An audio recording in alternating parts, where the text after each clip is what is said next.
don't know the power of sci-fi radio. This station is now the ultimate power in the universe. We would be honored if you would join us.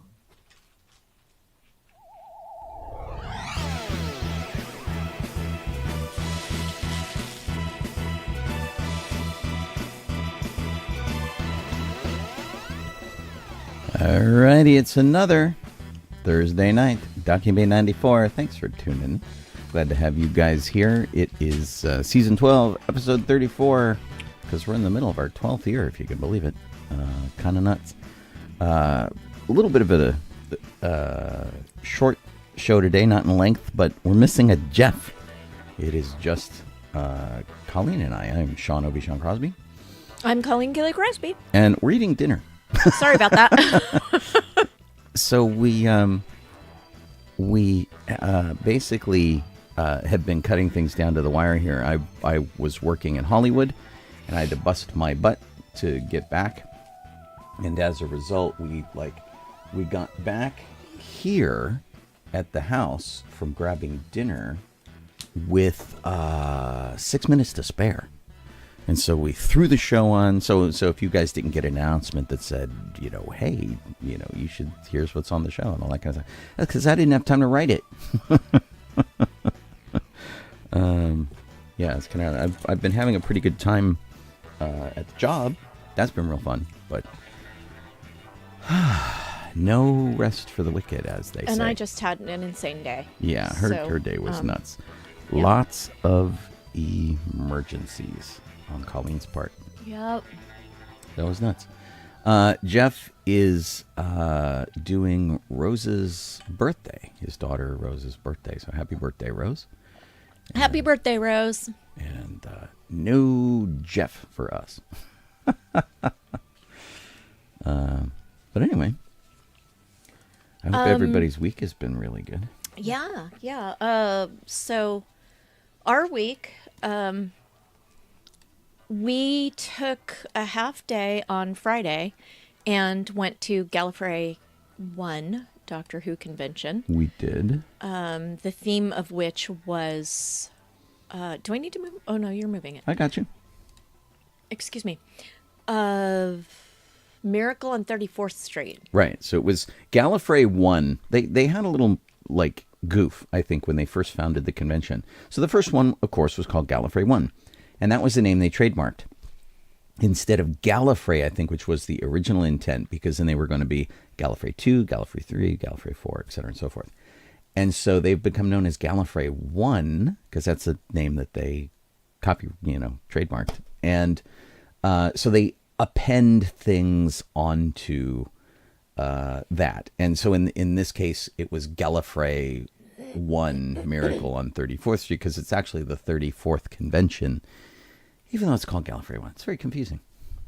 It is very confusing. Yeah, but it was fun. We worked the costume repair station, which was, Well, normally we do, or I don't take Friday off, and I just go and do Saturday and Sunday, and we do costume repair the whole time. I've never been to a panel at Gallifrey, and we've been going for years. Because we always work it. We're always volunteering. Yeah. And it's not that our department doesn't let us go. She's like, go, have some fun while you're doing the work. So we just never do. Yeah, we just, and I'm doing my own sewing in between sewing for other people, so there's that. But I really wanted to hear this interview with Derek Jacobi. Mm-hmm.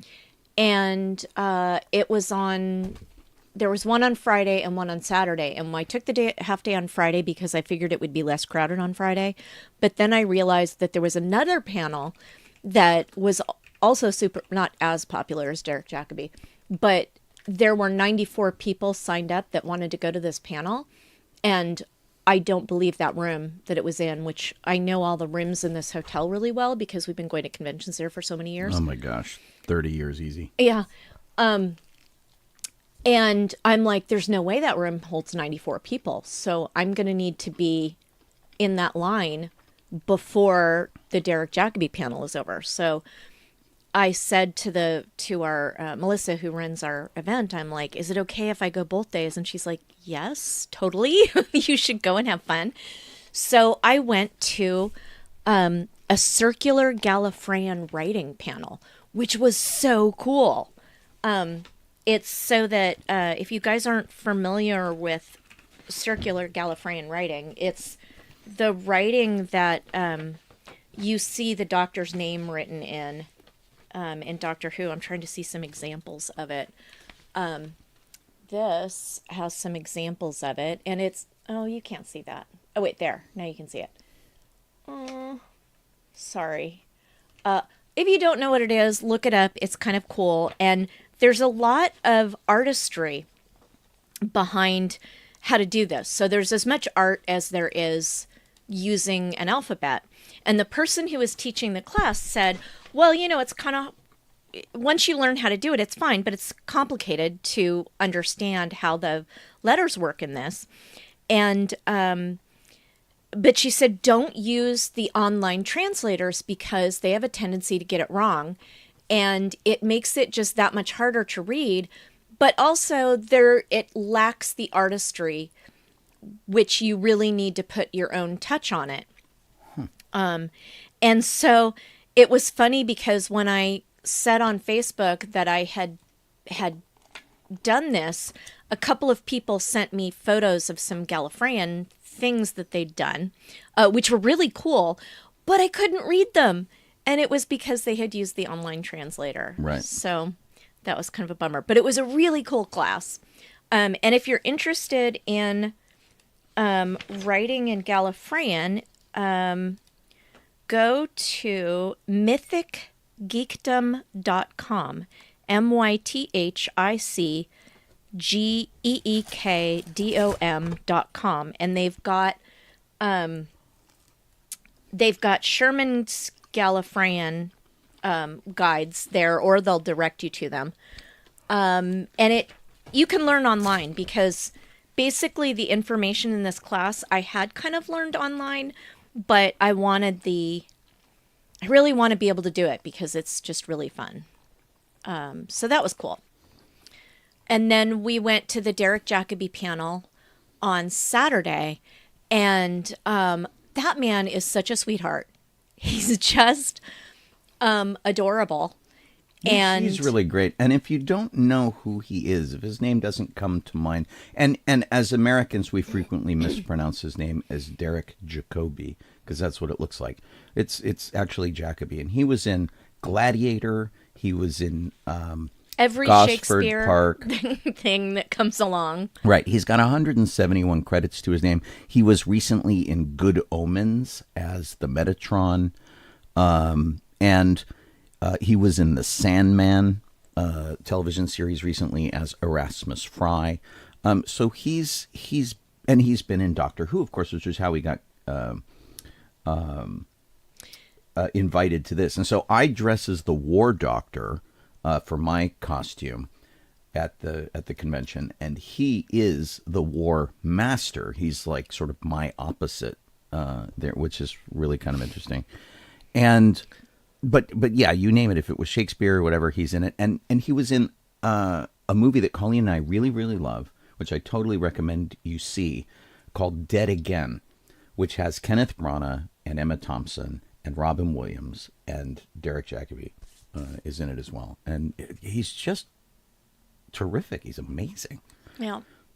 And he told several really interesting stories about Ian McKellen and about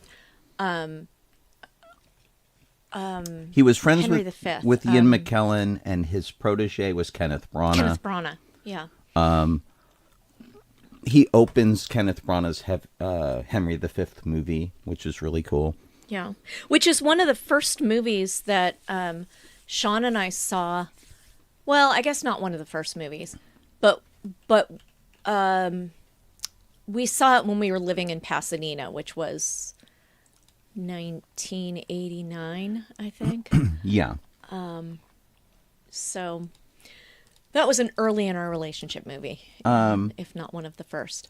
And so that was like 1989 Colleen and I had only been together for like a year when it came out. Maybe not even that much. But he was in a version of Little Dorrit. He was in I, Claudius, which is the thing that really brought him to everybody's attention, which BBC did this phenomenal miniseries of I, Claudius, which was just nuts. And his stories were really great. And the thing that really made me laugh is because it's such kind of a Hollywood thing, but somehow here it was extremely charming, where everybody that he knew who was extraordinarily famous was reduced to a diminutive. It was so cute. He's like, well, Ian and I, or he'd be talking about Kenneth Branagh, and he'd say, well, the thing about Kenny is, and it was really great. Yeah. And like the most controversial thing to come out of the panel, and the guy who was interviewing him specifically put him on the spot with this, was that Derek Jacobi subscribes to the theory that Shakespeare, and he wouldn't say that Shakespeare didn't write Shakespeare. He said the man from Stratford didn't write the plays. He thinks the Earl of Oxford did it. Excuse me. So I thought that was really cool. Anyway, he's just got an insane list of credits. He's been in so much BBC television stuff, and you'll know his face if you see his face. He's just a really, really super cool guy. And we felt really lucky to have seen him speak. I ran into him in the hallway later on, and that was super cool. What we didn't do that we could have done, we were told by the person who ran our department, was we didn't stay for the talk after that. And we actually had pretty good seats. I'm sorry that we didn't stay. We should have stayed. Alex Kingston was there, and she gave a talk after Derek Jacobi. So, but yeah, we had a pretty good time. We fixed many costumes, for which I felt accomplished. It was good. Yeah. I sewed trim on things. I sewed buttons on things. And my favorite thing that I did, that both Sean and I worked on these costumes, were someone did a mashup between Beaker and Dr. Bunsen Honeydew from the Muppets and the Weeping Angels. And they were super well done costumes, and I got to sew the glasses onto Bunsen Honeydew's face. Let me see if I have pictures that I think I sent to Colleen regarding that. We've had a T-shirt here on the station. If you go to the store for the station, we have had one that was what they call the Meeping Angels, and so it was kind of fun to see somebody actually do this as a costume, and they got the Muppet part of it right. It really looked pretty good. All right, here we go. I think I've got this.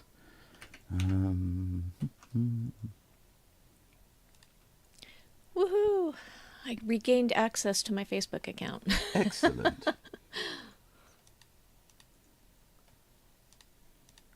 So there you go. So this is Bunsen on the left and Beaker on the right as the Meeping Angels. Hang on. There we go. There's another one. You can see Bunsen a little more. So we helped him with his glasses and all sorts of stuff. So it was pretty cool. I thought I had a picture of the interesting Gallifreyan chocolates that we found, but I don't. Oh, I took a picture of them. I don't seem to have it. But I don't know how to. Oh, I can send it to. I'll send it to our group, and then Sean can send it to y'all. Right. Yeah. So this was actually, I posted a picture of these chocolates, and people in gosh, I meant to go pick up these chocolates today too. Forgot about it. I certainly passed enough Trader Joe's. Yeah. I posted these chocolates in a group that I belong to called Foodie Batooties. I think that I have shared that now, Sean. Let's see. In our group or in Docking Bay 94 planning group, except it's... Yeah, there it is. There it is. Okay. These chocolates look very Gallifreyan, but they also look like something you might find on the Halcyon for Star Wars. Right. And so I posted them to this Foodie Batooties, which is a Halcyon for Star Wars group, and said, okay, somebody brought these to a Doctor Who convention, but I think they would also work for this group. And some people posted some Gallifreyan in that group to show me, the solidarity. Oh, or I thought maybe that you were wrong. No. They were like, that's so cool. Sorry,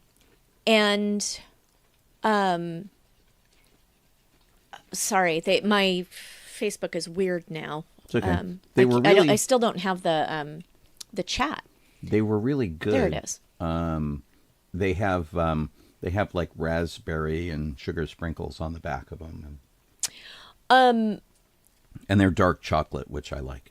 But what was really cool was that someone that I knew went on, I didn't realize she had gone on the Halcyon, and her whole persona was a tea merchant. And she said that she got her tea, it's Gallifreyan tea that she was selling on the Halcyon. And so her sales case had both Aurebesh and Gallifreyan on it. Oh, that's fun. It was so cool. What a great idea. Kelly mentions that we were on Lake Street when Sean and I went to see Henry V, but it was actually when we were in Pasadena, but before we lived on Lake Street, when we lived on Hudson. Oh, yeah. We had a great apartment that was like a 1920s era building that was about a block and a half south maybe of Colorado Boulevard at the corner of Lake and Colorado. It was an amazing apartment, and the guy who ran it took over for his mom. His mom got us that apartment through Colleen's mom, and she was super great. And then she died, and the guy who took over, her son, was a real jerk. And so he was going to kick us out. And we're like, look, we've only lived here for like 3 or 4 months. You got to give us a place. You can't just kick us out. You can't just leave us with nowhere to live. And so he ended up moving us to the top of Lake Boulevard by Altadena. And that apartment was Scarysville. It was like it had scary people. So many cockroaches. The only good thing about it was the building manager was really nice. Yeah, he was great. And he went to bat for us all the time. But this guy, Mr. Bank, who ran the thing, boy, what an a-hole he was. This apartment had, first of all, the kitchen was carpeted, which, ew. Right.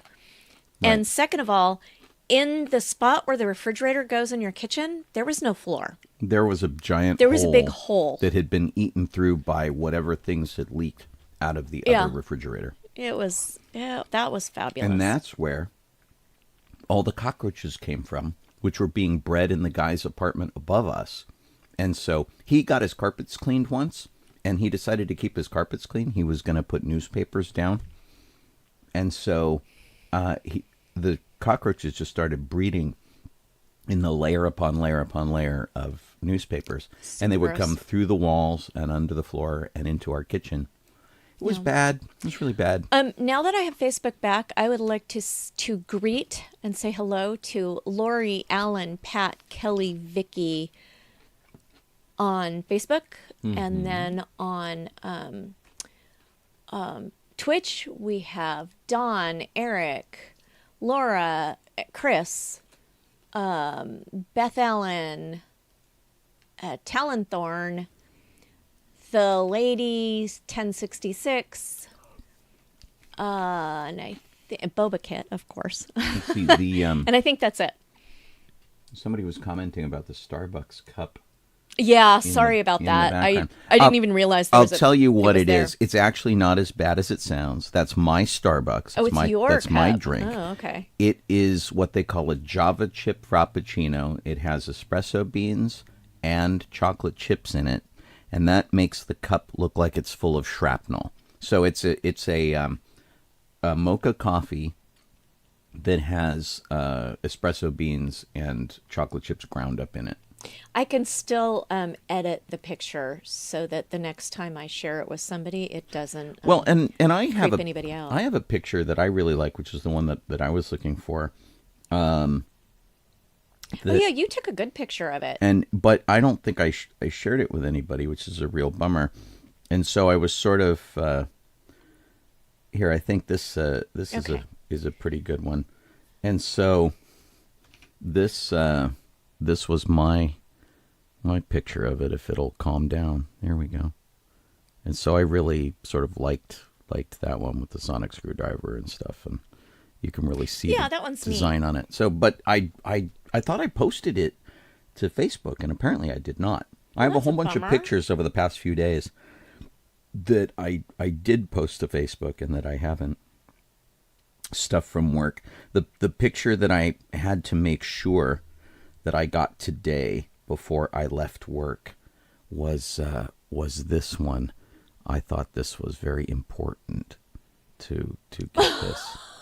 I didn't see that. As a How picture. fun And is I that? haven't posted this one yet. Oh, that's why. But I got to visit Oscar, and having been sort of grumpy today, it was very appropriate. So I and then Sunday we went to another panel, didn't we? Yeah. Oh, that you didn't go. That's why. Listener Liz and I went to a costume designers panel, and of course I have utterly and completely forgotten his name. I looked it up too. I saw him signing autographs. Yeah. And he is the doctor who's, not doctor, he's the costumer who has, costume designer who has costumed the most storylines for Doctor Who. Not the most individual episodes, but the most storylines, because the early episodes were very short. And so it's a different kind of beast than it used to be. Ray Holman. For 4 seasons, he was the primary costume designer. So good. His first episode that he costumed was Blink. So right off, it's like one of my all-time favorite Doctor Who episodes. Right. So I was delighted and so glad that she suggested it. I wouldn't even have known to go to that if she hadn't suggested it. So thank you, Liz. I was delighted to see that. And then the one last thing that, other than seeing a ton of friends, which was really great, that Sean and I did, or not Sean, but I did. I shared photos of this in our group, Sean. I finally finished the mock-up for my 18th century dress that I've been working on forever. So delighted. Wish I had enough time between now and 2 weeks from now in order to finish it, but I'm not going to be able to finish it in that time because I know how long things take me, and I won't be able to do that. But I am delighted with where I am with my mock-up, and good to go with starting to sew it, and pretty soon, read that as maybe 2 months, I will have a finished costume to wear. Colleen honestly looks like she's ready to be in Hamilton. I do. And Peggy. Yep. So one of the reasons that it took me so long to make this mock-up was, you guys might get a kick out of this, I'm not sure. I spent the last month making and remaking those sleeves. And there was one day, the final day that I was working on the sleeves, I put in took out, recut, put in, took out, recut the sleeve 5 times in one day.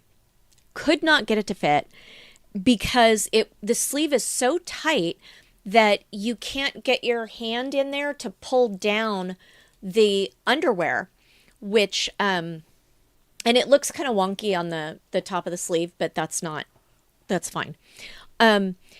The underwear in the arm, I couldn't get it. It was bunching up, and it's a really tight outer sleeve, and it was making me crazy. And finally, when I had put the sleeve in and out 5 times, and I had remade it in all sorts of different sizes, and it wouldn't work, it finally occurred to me, why don't I shorten the sleeves on the underwear so that they're above the elbow, and then it won't be a problem anymore? Lo and behold, I did it. I did not sew the sleeve in backwards once, which may in fact be a record for me because That's I almost true. always sew the sleeves in the wrong way. And these sleeves are particularly weird shape and difficult to understand which direction they go, which may have made it easier to do it the right way because it was so confusing that I was being really careful. No, it was entirely the sleeve. And then I went to a sewing circle, and my friend said she did the exact same thing with her 18th century.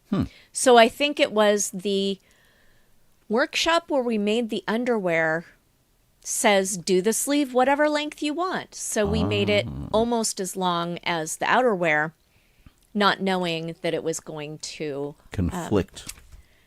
be a problem. Nice. So Yeah, if Colleen yay. swears about her costume she's working on, it's almost always because she has put her sleeve in backwards. Yeah. It Put happens it a in the lot. wrong side. It happens a lot. Sleeves are there's a reason they call them sleevels. Sleevels? Sleevels, they're 'Cause- evil. Well, yeah, Liz says, or Lisa says that sleeves are the devil. They are. They're sleevel. So yeah, that was the weekend. And then, oh wait, we had more to our weekend. We did? We did. So my car battery died on Thursday. Oh my gosh, right, forgot And about Sean this. was nice enough to pull the battery from, well, he didn't even pull the battery. He went and looked at it. And then we were going to go find me a new battery. And since we were going all the way down to Torrance to get a good price on the battery, I said, hey, let's swing by the furniture store that had the one couch that we didn't hate when we were couch shopping like 5 months ago. Right, which is saying a lot. Like one couch we didn't hate. Yeah. And so we bought the one couch we didn't hate, and it is arriving tomorrow at 7 a.m. Well, Yay. between 7 a.m. and 10 a.m., which is when I'm on the air, which is Right. like not ideal. Right. And we also have a little bit of a problem where we offered our couch up for free. Anybody who wants our couch can have it. They have to come take it away. And it wasn't a cheap couch. It was a multi-$100 couch from IKEA. But it's nice. It just didn't fit us very well because we're short, and it was like, eh. So we offered it up, and nobody in our Buy Nothing Facebook group wanted it, which seems to be the case. Our Buy Nothing Facebook group is really interesting. We are on the low end of what people offer because most of the people who offer stuff are very rich in our neighborhood, have a lot more money than we do. And so I'm not sure our stuff really appeals to the people who are there because every time I've offered something up, people have been really weird about it. We also use the heck out of our stuff. We do. But yeah. and if it's terrible, we won't offer it up. But if it's in decent shape, we will. And our couch is in good shape. It's not bad. And you can take the cover off and throw it in the washer. And it's IKEA, so it's completely disassemblable. And it's, got a lot to recommend it. It's just that, like, as short people, when we sat on it, our backs didn't touch the back because the seats were too deep. And it's firmer than we like. So we're like, man, let's replace it. Let's get a different one. Oh, man. And so, but somebody on Facebook offered it, but they're not going to be able to get it to it until like this weekend. And Well, so no, tomorrow. we have to get rid of. Right, they're couch. coming tomorrow. Right. But but not at before 7. 7 a.m. Right. So we're going to have to Right. take it outside. And at least the rain has stopped. Yeah. And that was the big problem about replacing Colleen's battery. So we went and we picked up the battery, we brought it home, and I replaced it, but I replaced it in the rain. And there are fewer things that make you a little more nervous than messing with a car battery in the rain. Electricity, not really a thing you want to do. But we got it in there, and it seems to work okay. And your car's starting better, right? Oh, yeah. Yeah. So we got her maybe a stronger battery than she needed. We got her an AGP battery instead of a lead acid battery. I can start the world. Right, and it seems to work. So hopefully it lasts her. And we traveled to go get it because the place that we bought it from has a 4-year warranty. Whereas even Costco, which has a really good prices on car batteries, they have a 3-year warranty that is prorated. So the longer you have the battery, the less money they give you back for it, and that kind of thing. So we'll see how it works out. But Colleen's battery has been in there since 2019, according to the sticker on it. So hopefully we will get equally long life out of this new one. And I don't have to change it in the rain anytime soon. Woohoo! Thank you for changing it. That it was nice to have my car, especially because my company was having a lot of stuff delivered to my house because it was easier for me to deal with it being delivered to my house. But I kept having to throw it in my car and drive it to where it needed to be. Yeah.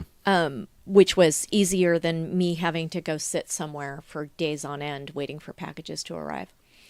Well, and it's so important in California to have your car work.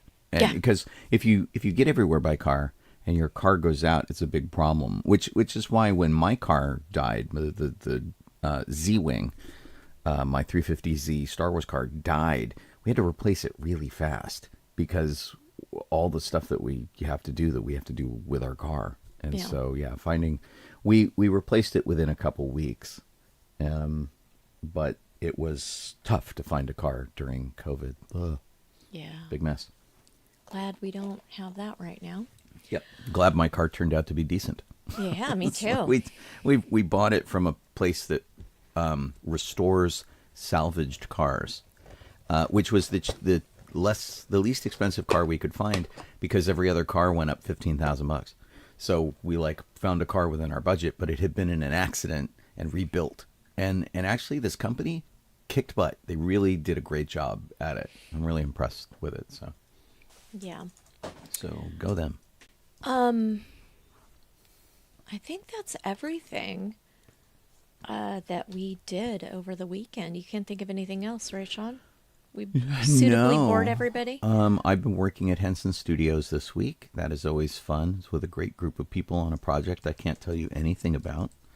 But will when they do that. There's a trend going on right now. If you want to get a little bit of a look inside Henson Studios, just to kind of see a little bit about it, there's a trend that's going on right now on TikTok and Reels and all those various sort of video things that social media things have, where people say what they do and then talk about one of the problems they have or the situation they have doing it. So,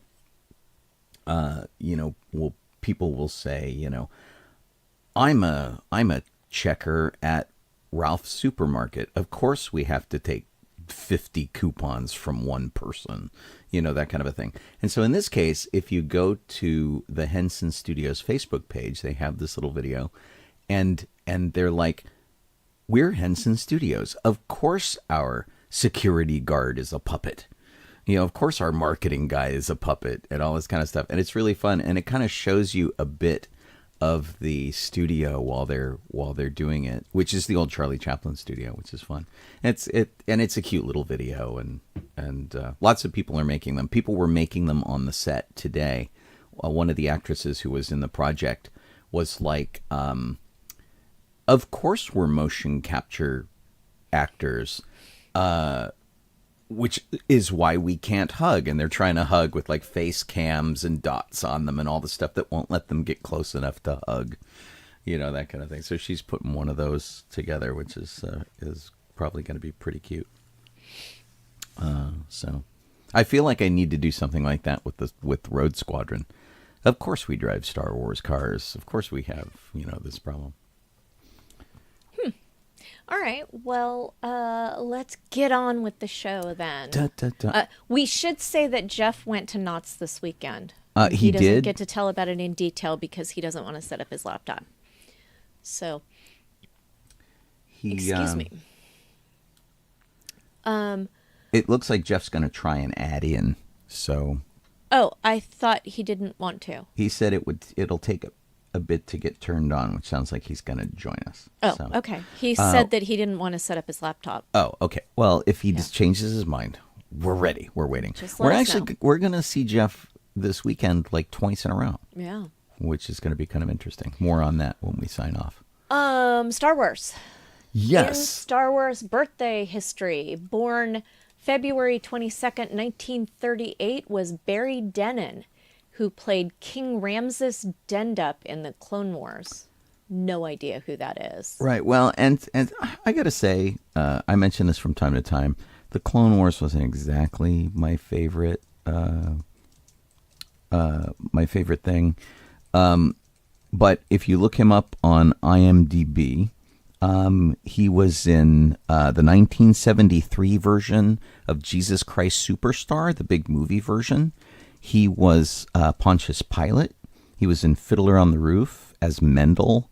He was in The Dark Crystal as the Chamberlain. And he's done video game voices like Metal Gear Solid and things like that, World of Warcraft and all that kind of stuff. So he's had a really long career of being in a bunch of different projects. He's got a terrific voice, which is how he ended up in the Clone Wars, of course. But early in his career, he was doing a lot of acting on camera in things that you have probably seen.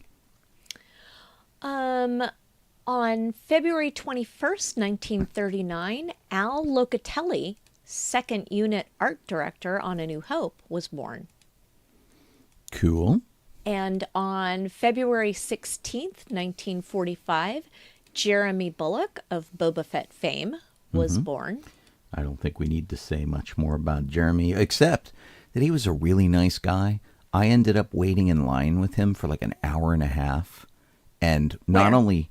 we were at San Diego Comic-Con. They had just announced the title of Star Wars Episode 3. So this was like 2004 or whatever, maybe 2005. And no, 2004. And so he had to go get his shirt at the Lucasfilm booth like everybody else. And so I ended up standing next to him in line.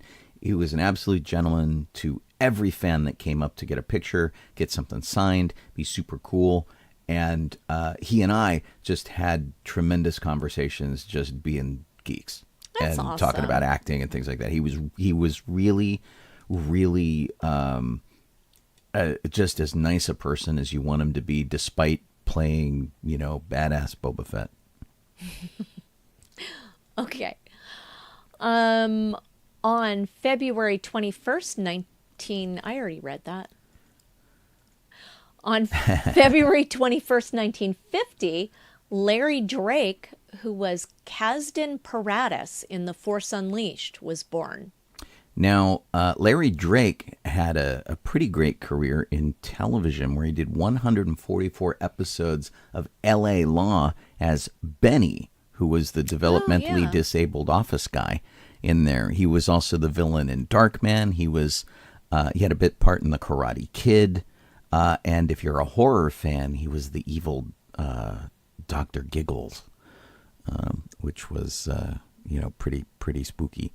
But, the Force Unleashed got an Ultimate Sith edition eventually, and he, reprised his role in that, which was really cool. But we'll always know him as Benny from L.A. Law. He made a pretty big splash as that character. Yeah. So, February 20th, 1981, George Lucas completes the first draft of Revenge of the Jedi. soon to be called Return of the Jedi, because Jedi don't take revenge. Of course not. Right. On February 16th, 2006, Empire at War was released for the PC. If I remember this game, it was a game that allowed you to wage battle across the galaxy, hopping from planet to planet to planet, in sort of a turn-based strategy game. It was pretty good. It had some pretty decent artwork, which I think I still use from time to time because it was one of the few games that featured different art of planets, which was really cool. So it would say, Tatooine, and then it would show you this great picture of what the planet looked like and give you the rundown and stuff. But it basically let you, it was kind of like Star Wars Risk, where it would let you send troops all over the galaxy to, fight other people. And finally, on February 17th, 2012, the Burton Star Wars Experience opened in Lake Tahoe. Now, is it the Tim Burton Star Wars Experience? No. Or is it Burton from Escape to New York? Jack Burton? Jack Burton? No, that wasn't is Escape from New York. That was Big Trouble in Little China. Big Trouble in Little China. Or was it Gus Burton from Psych? That's Burton Guster. I got all these things wrong. That's okay. So, this was a thing that basically let you experience Star Wars while snowboarding. Is that who Burton is? Is it a place or is it a person who has to do with snowboarding? It's in South Lake Tahoe. There's the Sierra at Tahoe Resort, and there's a area that's called Burton Riglet Park, and Burton is a snowboard company, and so they sponsored the whole thing. So you could take photos with stormtroopers and Yoda and R2-D2. I assume they were all like standees, and Olympic bronze medalist Shannon Dunn was there to take some pictures, and it was largely focused around the release of Phantom Menace in 3D, which happened around that time. Alrighty then. We were actually pretty busy as fan people as we ran around to different theaters celebrating that. And I have a link here that's supposed to have pictures, but of course, because this is so old, it's because it's 10 years old, all of the pictures are gone. So I can't show you. But anyway, the idea was that you went into, this ski resort, and you got to have a Star Wars ski experience, which is, it's kind of cool. And having... if you look up Burton Star Wars Experience and click on images, there are some still existing. Well, but amusingly, the whole thing was run and founded by Jake Burton, not to be confused with Jack Burton. Right. So nice. Fun stuff. Battlefront Classic Collection is out on all platforms on March 14th. So that's kind of fun. Get your Battlefront on. There are two incarnations of Battlefront.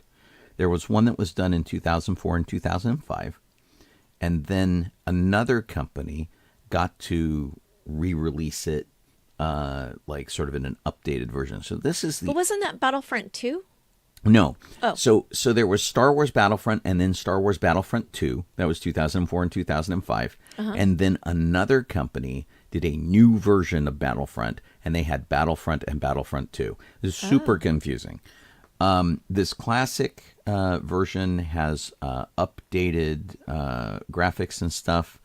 Nintendo Switch, PlayStation 5, 4, Xbox Series X and S, Xbox One, and PC through Steam. It's going to be $35.01 for whatever reason. And is this the 2004 version? This is the 2004-2005 version. Oh. And it's going to be playable online for up to 64 players. Well, I don't like this one as much as the later one. In one melee thing. It doesn't look as good. I didn't work on this one. Oh, well, yeah, that's a It problem. worked on the later one. We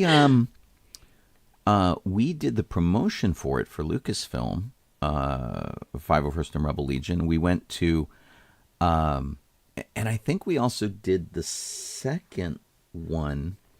So one company who did it was a company called Pandemic, where our friend worked. And we went to the offices and we ran around and we did a whole bunch of stuff.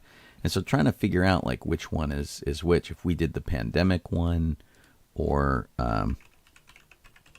which one is really kind of tough.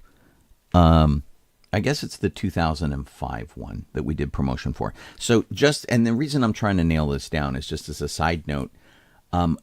If I remember this correctly, one of the people who came to participate in the event as Jedi Knight Plo Koon was Dave Filoni. It was before he was, big Star Wars director guy. He came to troop with us as Plo Koon, as I recall. So, which was kind of interesting. So back in the day, he was one of us, Rebel Legion and whatnot. So this one was done by Criterion Software, Pandemic, DICE, and whatnot. So yeah, sadly it isn't the one that you worked on, Colleen. Boo. Okay, moving on to theme parks. Star Wars After Dark tickets are on sale for Disneyland. Those are for May 7th, 9th. I don't want to say 2nd and 5th, but I'm doing that off the top of my head. It's April 16th, 18th, 23rd, 25th, 30th, and May 2nd, 7th, and 9th. Okay, well, I had May 2nd, 7th, and 9th right. May 9th is my birthday. It's kind of interesting. The last one is on my birthday. We're not going on We're not going day. on my birthday. We chose a Tuesday night so that we can tell you guys about it on my birthday. We are going with Colleen's family. Yep. In-laws are coming into town. And they wanted to go. They said, we want to go to Star Wars night, yeah, and we would like to take you to Star Wars night. So we're going to do it. And they're gonna have a bunch of new Star Wars food and things. Jeff is on... Is he on Zoom? Oh, shoot. No, he's not on Zoom because Colleen didn't start the Zoom. I didn't start it. Well, because Jeff wasn't going to be there. Right. Well, that's cool. Let me get you prepare for that. I will Zoom get open. Start. Oh, that's Discord. That's not Zoom. At any rate, for Star Wars night, I needed to purchase the tickets, and I haven't done any of those Disney take us into the waiting room thing, where they give you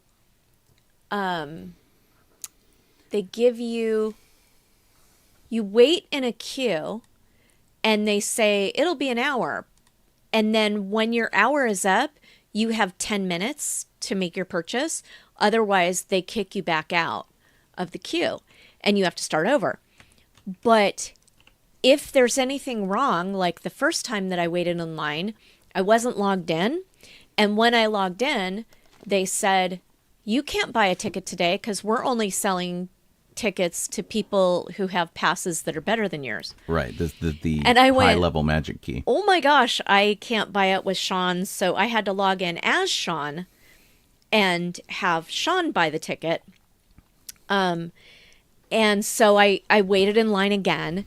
And then the thing is that hour that they estimate at the beginning, you do have to sit in front of your computer the whole time because if you don't notice that the hour is going faster than in 60 minutes. It counts down faster than real time. And as people get out of the queue, it cuts time away from that and moves you up in the list. Because I was also in the queue at work. And so I was watching it on my phone, and I was a couple minutes behind you, just in case something had gone wrong. So I was like covering our bases too. Just in case, because we really wanted to get these tickets, of course. I don't think that it is. I don't show anybody in a waiting room. Okay, so, well, it says. Are you in a waiting room? Yeah, it says right. This host has another meeting in progress. I used the number from the document and the passcode. I have to log into my work account and open it from there. But yeah, I liked the tickets are a little pricey. Yeah, they are. Which is really a bummer, especially if you've like already got an annual pass. Then they want you to pony up like another $150, and it's like, ugh. So I mean, it better be kick ass. But I was trying to find out to see how many tickets are left, because I was pretty sure that most of the tickets are gone. I believe that the tickets for your level were gone. Yeah, so. Yeah. All right, so I have Jeff Jeff is in Zoom.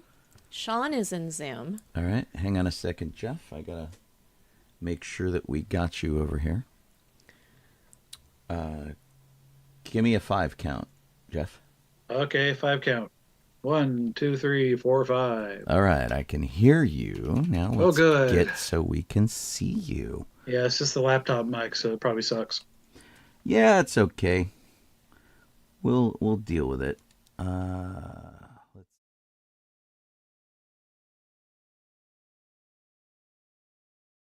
into the studio. I'm huge. Yes, and so I have to. There's a little juggling I got to do. There we go. There you are. Ta-da! I'm an empty chair. All right. Sorry, no Jeff for you. Yeah. Did Rose have a good birthday? Yeah. Owen, Casey, Rose, David all came over, and of course, dogs came too. So Right. it was a crazy little madhouse. Dogs running around, and then Sparrow actually spent most of the day cooking and baking. So like a lot of that was actually Sparrow stuff, though. So Nice. Cool. It was really, really good cake, and You don't seem to be suffering any ill effects. no, it's just yeah.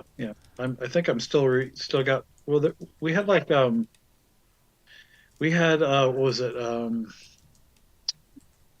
a soup last night that Sparrow made, but it had a what do you call that? Soybeans out of the the soy cubes, whatever. Tofu? And yes, and I had that, and then so I've got those cramps going on, but otherwise, yeah. Soybean cubes are tofu. Yeah. You are right. That is Yeah, my brain a just- correct yeah, description, but super funny. Yeah. Bean curried in a cube form from soy. Yeah. Yeah. Right. Well, Hi, everybody. Yeah. Jeff, how and was Knott's this weekend? it was fun. It was weird because it was raining, but when we got there, it wasn't heavily raining because we thought it was going to close because it was like, but because it was a holiday, I think that's why they didn't close for the whole day. And Knott's is especially prone to closing during rain. They're like, Yeah. oh, it's wet. We should close. Yeah, so what we ended up doing, we went, and then they closed at 4 instead of like just closing the park down because holiday. And it was still a good amount of people there. We got on a few rides and had food, and that was primarily what we went to do, was to go and have like lunch there. Great. Yeah. So good stuff. It's just weird on rainy days, Right. But And we're going back this weekend. yeah. Well, it is definitely not going to be raining on Sunday. So That's what I hear. yeah, it was supposed to, and then it just pushed out like this last one did. Well, part of my So- Western costume is a raincoat anyway, so I'm covered one way or another. Oh, see, there you go. So, in fact, the thing that's really interesting, so we're doing 2 events this weekend, and my costume is only going to vary slightly from event to event. Yeah. The hats will change, and I think the footwear will change, and I think the rest of it will stay the same. Yeah. I will be dressed drastically different from both of them. So That's pretty funny. yeah. We also have the Knott's Boysenberry Festival food guide. Yeah, Is that going to be starting up going in on March. this weekend? Starts in March. Oh, Oh, boo. boo. Yeah. I like boysenberry a lot. Yeah. I like Well, you boysenberry know. and girlsenberry. Yeah. I've see? never had girls and berry. It sounds slightly naughty. They had that in the ride, Is that the in Stripes? boysenberry ride. Oh, did they? Yeah. Gosh, there is boysenberry juice with mint and cucumber gin spritzer, Yeah. which probably not. I Gonna could do have without any the of gin. these. So there's a And there's a lot of rum alcohol one, too. versions, yes. Yeah, this whole first thing is all about the booze. Yeah, because if you look at the header for it, I think it shows that it's like a bar or something. Like it's Well, I guess It's so. the Calico literally- Railroad Bar booth. yeah. Yeah. So there's it much like Disney's their DCA and everything else have their fruit festival. The same thing at Knott's. They have like booths Yeah. all over the park, and they also have special food at the regular places. Right. Can I so- just say though, boysenberry blonde sounds really hot. Yeah, but Well, they they- have actually a lot of veggie alternatives on there too, which I was surprised. So They have elote. I don't know if I'm pronouncing that right. Elote? Elote. elote. It's the corn Elote. with Elote. boysenberry butter and boysenberry mayo. Yeah, There's a boysenberry lemonade with mint and a gourmet cookie a la mode and an icy float with boysenberry soft serve at the Chow House. Ooh, here you go, Sean. There is warm spam musubi with a boysenberry soy sauce. So it's basically What? spam sushi Why? with boysenberry sauce. Just no. Wrong. yeah. There's some weird stuff, and then there's some really good stuff. So And at least Just there's have to some pick. traditional stuff like a funnel cake with boysenberry ice cream and Oh, yeah. sugar. Chicken tikka course. masala with boysenberry curry sauce. yeah, Sounds some funny. really good. There's really good stuff in there. I'm done since I do veggies now, so it's harder. Right. But there's a double stuffed baked potato with Mm-hmm. boysenberry barbecue pulled sorry, That's Jeff. pulled pork. Yeah, I've gone through a lot of the list already before I put it up there. Well, there I is was like, potato and corn chowder with boysenberry crostini and drizzle. yeah, So, Miner's Exactly. Mac and Spuds. Mm-hmm. That's pretty funny. Why would you want mac and spuds in the same dish? Yeah. That's Mac a and lot of cheese and carbs. potatoes? Boysenberry sausage and hot honey pizza with Mm-hmm. ricotta and basil. yeah. They have a veggie hot dog or sausage or whatever the heck it is at one of the places that's on that menu too. So Yeah. yeah, a lot of cool stuff. Lisa's like, shop. carbs. We have a place down the street. So the mall, the little shopping center that we used to go to that's like 3 blocks away, we used to go there for Sansai, which is Japanese fast food. And we used to go to the Coffee Bean and Tea Leaf before the show, and I would get a coffee. And both of those places are gone. One is a pho place, and one is a coffee place called Proper Coffee. Hipster coffee is here. Right. It's called Proper Coffee because I think it's a play on the proper copper coffee pot. Anyway, around the corner is a restaurant that has changed like 8 times since they opened the doors over there. It can't keep anything in. It's been like a cat cafe.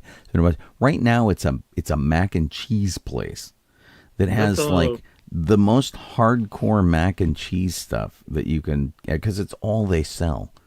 And Is that it's the place with the valet, or is it a different one? with the valet. No. Remember the valet parking? Is that a different Yeah, place? no, that's not. Okay. That's not it. I think was it the yogurt shop was there too? Oh, I loved that yogurt shop. there was like a Yogurtlicious or something there over there, and it went through a whole bunch of different things, and they just can't keep anything in business there because it's really expensive apparently. Yeah. I mean, if Coffee Bean and Sansai, these places that were always busy all the time, couldn't stay there, they were gone. Let me jump in here real quick and remind you that you are listening to us over on sci-fi.radio. It is sci-fi for your Wi-Fi. It's a radio station that plays nerd stuff 24/7. We have a bunch of news and stuff over there, and we have real humans writing stories for real humans, which is pretty great. So go check that out. We've been broadcasting there for many, many, many, many years, and the station's been around for like 16 years or something. You could be watching us on my Facebook page. You could be seeing us on YouTube or Twitch, or isn't there one more? No. YouTube, Twitch, Facebook. Twitch, and Facebook. That's it. Yeah, we got it. And it's also like usually simulcast in Discord, I think. Yeah, if you've got the Discord open, you can click on the link and it'll play it. So Here's something for Sean at Knots, or did I jump in too soon? Well, I was going to say thanks to Kit, who does our show document and is posting links over That is a good on thing the, to say. the chat, and reintroduce ourselves. I'm Sean Obi-Shawn Crosby. This is Jeff Soledano. I'm calling Kaylee Crosby. So here we are. Okay. There is a pickle and potato pizza with boysenberry garlic Alfredo. Yeah, now you're just trying to gross me out. I mean, my goodness. seriously, none of that is cool. Not in the least. It's funny. I Oh, love my pizza. goodness. I love pizza. And So there's there's a, just no way in hell I'm going to eat that. Who did have you a get boy- into a- a huge argument with? Oh, it was Blake. It was Blake. Sean and Blake got into a big argument about the definition of pizza. Right. Because Blake apparently really likes New York style pizza. I think New York style pizza is shortchanging everybody who has gone to get a good piece of pizza, because it's cardboard, right? It's thin crust. The toppings are always really sparse and are always falling off of it. You have to roll the thing up to get a decent bite out of it. It's like Sean got really mad, and it was funny to watch. yeah. Well, and because Blake is like, this is why it's good pizza, without offering a reason why. And it was funny. And I spent several years working at a pizza restaurant, and I like to think that I know pizza pretty well. So You keep thinking that, mister. Oh my goodness. I do. Alrighty. I know Let's pizza see. pretty well. There's a boysenberry icy float with boysenberry soft serve. Yes. That looks pretty good. This is all really great for my diet, so Right. I'm going to God, so much alcohol. Actually, be grateful. what's really funny is that the alcohol is all the same at each of these places. They all have the same exact thing. So Sean's going to have a sad time when we go to New York next fall. We're going to New York, and Sean will be faced with only New York pizza. Well, this is their chance to sell me on a good slice of New There York you pizza. go. Now, I have eaten New York pizza in person on the street out of a shop in New York, several shops. We traveled through New York when I was in high school, just before I worked at Round Table Pizza, and had, I had a lot of pizza in New York. I had some that was okay. I had some that was not very good. But when we went to Round Table Pizza, we started working there, we made good pizza. And I like that pizza. And then we've had pizza in Chicago, which I think is even better. I don't know. I hated the pizza in Chicago. Yeah, but there's different types of Chicago pizza. So we went to Numero Uno in Chicago, or whatever it was. I think it was numero due. Whatever it was, and it was like, not so good. But the last time I was in Chicago, when they made me go out there for celebration, I met up. Who did I meet up with? Daryl Sorensen, maybe. We went to a really good Chicago pizza place. I mean, it was excellent. And we have a crappy chain that only has like one or two shops left in LA, and that was Numero Uno Pizza, and their Chicago style pizza is really good. But to be fair, there's a bunch of other types of pizzas we like. We used to like a place called Jacopo's, which has gone out of business, and Jacopo's had really great regular style pizza. We used to go to a place that Colleen found for lunch that was Roma style pizza, gosh, that was so which was good. like really thin, very crispy crust, but a lot of toppings, a lot of really good, unusual pizzas. That was amazing. So Francesco T There we go. says that in Argentina he has great pizza.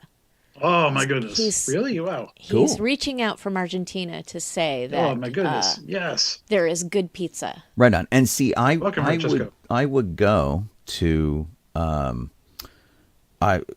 any place I go, I like to try new pizza because I really do love pizza. It's really a big deal. And I challenge anybody, if I come to your city, show me the best pizza. Show me what you like. And it can be crazy local. And I'll tell you, we went to Japan. I had the weirdest freaking pizza in Japan. I had like a barbecue chicken pizza that had mayonnaise and octopus and seaweed on it. But I'm going to try the local pizza, right? Yeah. I gave it a shot. So It wasn't my favorite pizza, but I gave it a shot. they have they do have another pizza that they have for the celebration or the Boysenberries Festival, and it's not the pickle one, which that does not sound appetizing at all. I'd It's give it a bo- try. yeah. I like pickles. I like Francesco's comment. He said, the harikiri pizza. You're not that far wrong. It's a boysenberry sausage and hot honey pizza with ricotta and basil. That sounds pretty good, I actually. do but like I don't hot eat honey. meat, but yeah. Yeah. And you know, I'll try that kind of stuff. It's cool. Yeah. I'll try anything once. And then if I hate it, I'll complain about it for the rest of my life. Well, but sometimes you say that you'll try something once, but you go in already having made up your mind that you're not going to like it. Well, because sometimes it just My sounds completely goodness. disgusting. Well, there you go. That's not my fault. Oh my God. You guys, I'm once is all sorry you I need, wound him Francesco. up. Sean, you want to take the RIP section? Yeah, I sure will. Let's see here. What do we got? Bobby Wygant passed away at the age of 97. She was a news reporter from way back on NBC Channel 5 and has been recognized nationally as basically trailblazing women in network news, which was really cool. So sadly, she passed away. She'd been there in television in Texas starting in 1948. Wow. And so she started working at the station before it went on the air. So, Wow. I mean, you count. She said, they poured me in with the foundation of the station. And so, anyway, she had a really super crazy long career in TV. First woman to host a general interest talk show because usually it was guys, and she wanted to break that, here is my housekeeping show kind of mold. And so, and she was also on the air with her show when President Kennedy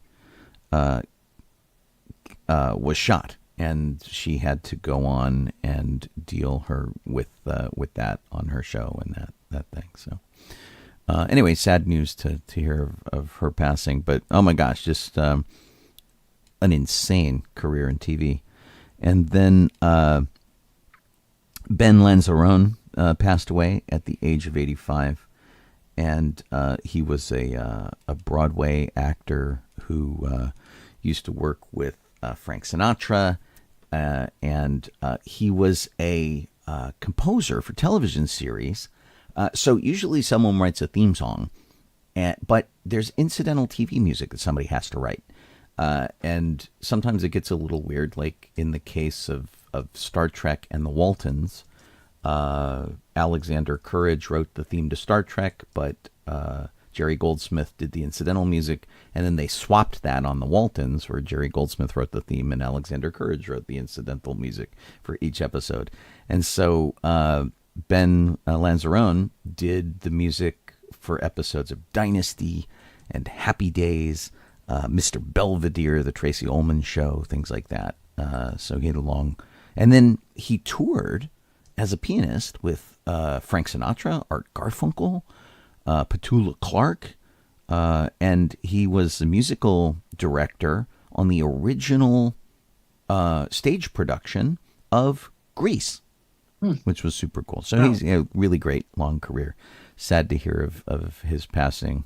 And gosh, he did The Love Boat and Vegas and Matt Houston and Hotel and like all of these really great. And he was the guy who did the music for when Fonzie jumped the shark. Oh. So there you go. Oh my goodness. Anyway, sad to hear of his passing. Okay, so let us move on to speed round. And we actually have time to go through some of the things that are here now.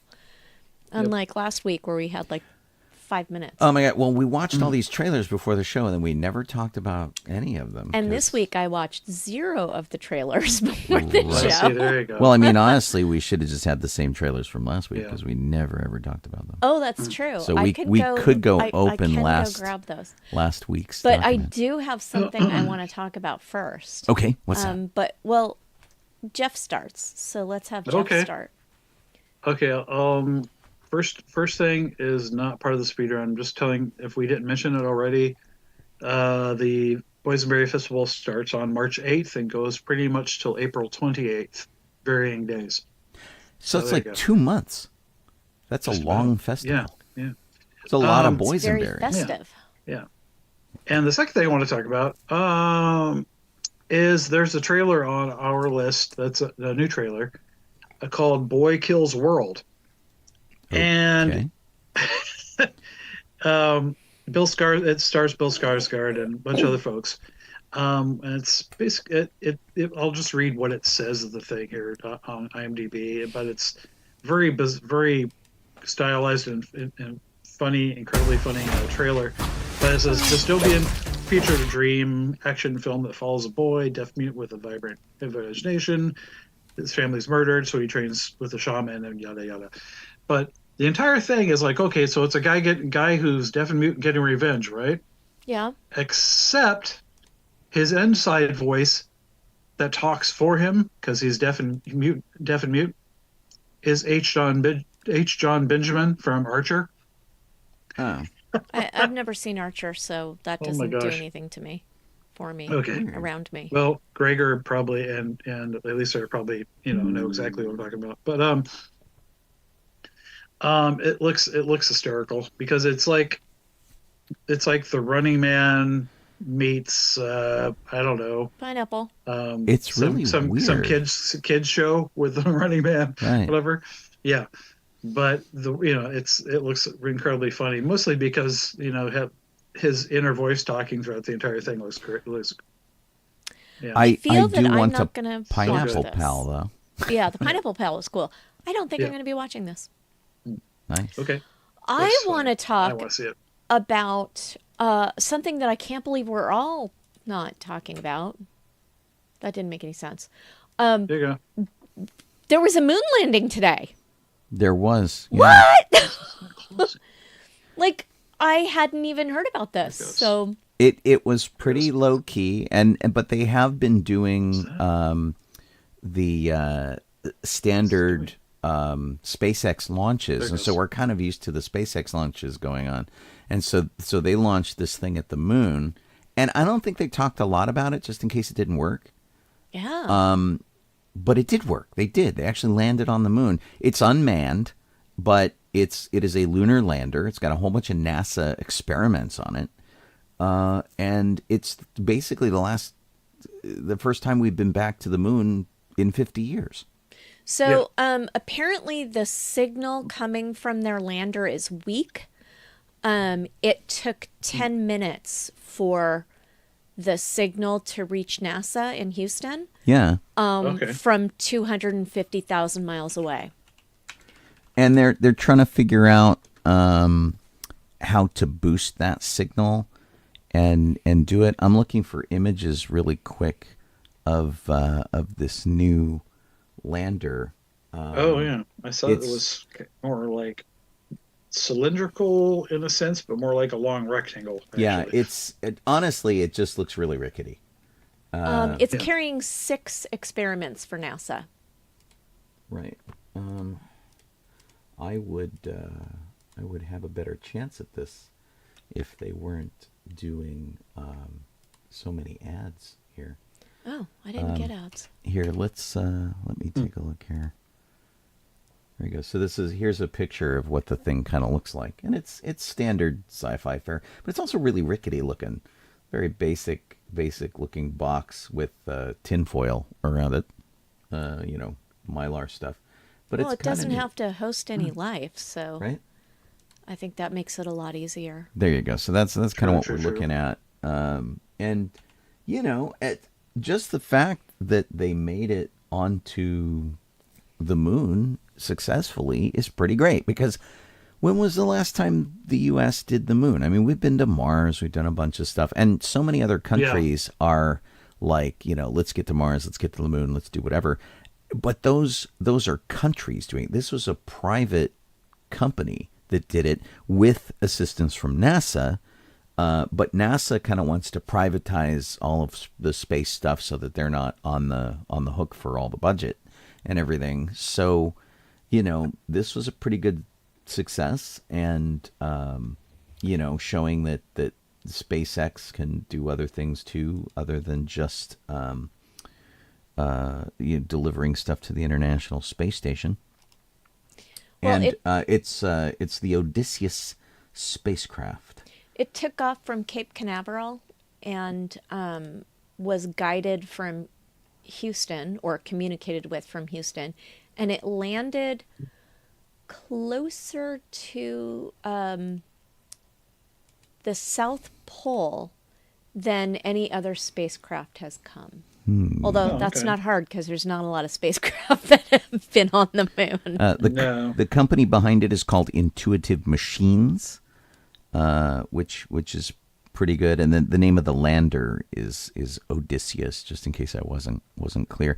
And it's the first private spacecraft to have a nice soft landing on the moon. That's pretty cool. It's the first private company to have any landing on the moon, isn't it? I think so. And Yeah, I don't know. Talonthorn says it's the first private company to land on the moon, and the first U.S. built ship to land on the moon in 50 years. Yeah. So go Moonlander. And so it came out of Houston, which is cool. We used to deal with NASA in Houston all the time, and it's pretty cool. And so, the Artemis program that they've been talking about has been really kind of vague and stuff like this. So it's nice to see some kind of progress, right? Because it's easy to talk about this stuff. I remember in 2000 and something, 2002, 3, 4, somewhere like in there, Dick Cheney came to Southern California. He went to JPL to announce that George Bush wanted us to land on the moon by 2018. We missed. We never made that. Yeah. So, whatever. So it's nice to see some sort of thing. But yeah, it's hard to communicate with this thing. So hopefully they will get it all sorted out. Yeah. Eventually. But yay, go them. I'm super excited by this. Sean, what do you want to talk about? Well, golly, that's a good question. I was in the middle of playing this game when some rude person broke into our house and stole our console. All of them, in fact. So the Wii and the PlayStation and all of that kind of stuff. But it looks like Disney is reissuing a Mickey Mouse game that is, updated graphics and all of that kind of stuff. And it was a super, super cool game that was called Epic Mickey, and it was in fact suitably epic. And for the Nintendo Wii, it worked really well because you have control of the Wiimote, and you would use a paintbrush. And so that was Mickey's primary weapon. You could actually buy a paintbrush-looking Wiimote to do it with, which was really cool. And so you went into this alternate universe of Disney stuff. You met all these great characters. Oswald was part of it, which was neat. That was kind of a big deal at the time. And it was just a really, really fun kind of game. Like I said, I never finished it because of the whole stealing thing. But hey, maybe now is my chance. I'll have to look and see what it is. But so they've updated all of the graphics, and they're making it really, really super amazing. And I'm excited by this. I think it looks really fun. And it was one of those things that kind of let you rock around Disneyland in this alternate universe and just have a really good time. So if you like games, maybe you played it before, maybe you missed it the first time around, you might enjoy it. So, Jeff? Yeah. Well, let me see here. I was looking at something else, and I'm going to go back over here to our paper here. This is kind of odd, but I mean, it's not really that odd. It's something that I figured they would eventually do. What the hell? And they are doing a Hasbro is shopping around to try to make another or new, probably a remake or whatever you want to call it, Clue movie. And I thought,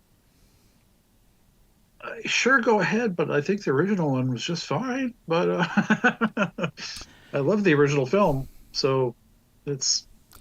I Aren't don't we know. going to see the play, Sean? yeah, so Colleen and I have tickets, and honestly, we should probably check on this because they seemed to mess up our reservation last time, and we never got an alert that they changed the tickets in the way that I asked the last time I talked to them.